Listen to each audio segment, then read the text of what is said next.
Сегодня в Москве в здании постоянного представительства президента республики Егор Борисов подписал соглашение с Организацией Объединенных Наций по вопросам культуры, образования и науки ЮНЕСКО.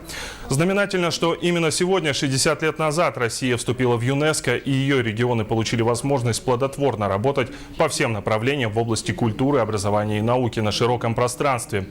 Делегацию со стороны ЮНЕСКО возглавила генеральный директор этой организации Ирина Бокова. Подписанное соглашение является уже вторым по счету. Первое было подписано в 2006 году.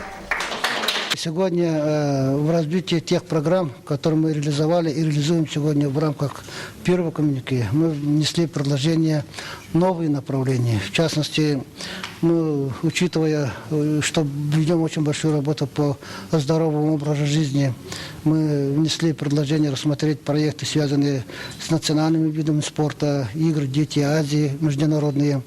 И, кроме того, у нас очень большая работа ведется по экологии, по охране природы.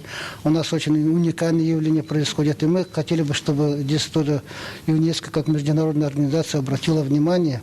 И думаю, что мы сегодня, подписывая это коммюнике второе, получили большую поддержку вот этой солидной, уважаемой международной организации. Мне кажется, что во всех наших областях, в том числе в области защиты культуры, культурного наследия, материального, нематериального, я отправила это приглашение, чтобы якутские специалисты, эксперты приехали к нам, работали вместе с нами в штаб-квартире, чтобы мы смогли и новые заповедники включить в нашу программу «Человек и биосфера», чтобы новые тоже объекты культурного наследия мы бы включили. И таким образом, я бы сказала, сотрудничать теснее.